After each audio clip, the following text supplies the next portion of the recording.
garaadkii garaadadatihiyo gobolka laascaano goobtii reer casuuraatihiyo guda nugaaleede garaadnimo ma guuraana baa saaran garabkaaga garaadnimo ab soo gaadhay baa saaran garabkaaga garaadnimo guyaal soo jirtay baa saaran garabkiisa garaadnimo ma guuraana baa saaran garabkiisa iga gunud garaad jaamacow gabaygu waa meele waa inaad guddoonkiyo sharciga garab istaagtaaye waa inaadan gees marin wixii guulahan yidhiiye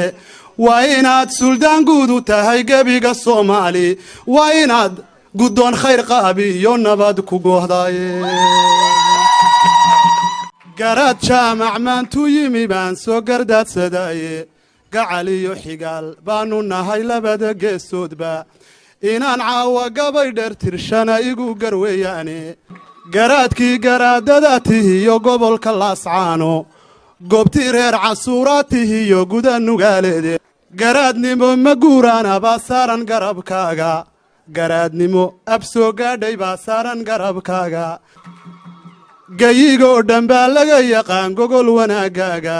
garashada aqoontiyo cilmaad gaadhay meel sare ee sheeko odayga soo gaadhay baan idin guddoonsiine hindisaha garaadnimo markii guurtii loo xulayey guddidii la diray maalintii golaha maageeran garaadkii ismaaciil isagu goobtaba aan joogin oo aan gu weynayn ayaa galabta loo yeedhay adiga garaad noqonayay gurtidii tidhi garaadkii ismaaciil isagu goobtaba aan joogin oo aan gu weynayn ayaa galabta loo yeedhay adiga garaad noqonayay guurtidii tidhiye ilaahba u gartaye aadmi kale kuma gargaarine geedkii gobka ahaa markii lagu garaadeeyey ninkii yaqaana casuura geedkii gobka ahaa markii lagu garaadeeyey goobtaa nin joogaan arkiyo guud caddo wadaaye gubar waaqo iyo wuxuu ahaa guri nabdoonaane gollihii casuuray ahayd oo farda u gaara galabtaa wixii jiray anoon gabay ku koobaynin ilaahba u gartaye aadmi kale kuma gargaarine taariikhda guunka ah waxaan gabal uga soo qaatay oon uga golleeyahay malaha wayla garateene garaadnimadii maanta ayaa saaran garabkiisa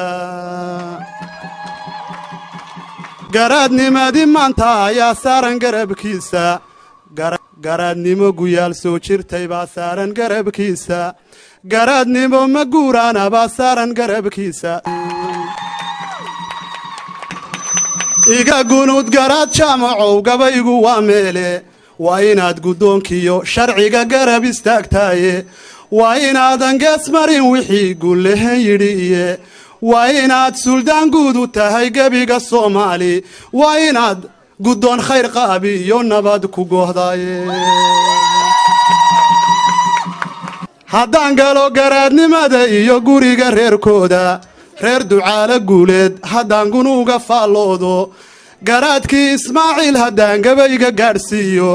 ama guriga hooyaday tihiyo jaamac wada gaadho waagaa guduudanaya oo waa gadaan hubooye intaasaan ku soo gaabiyaye gobiyo xaalkeed dhe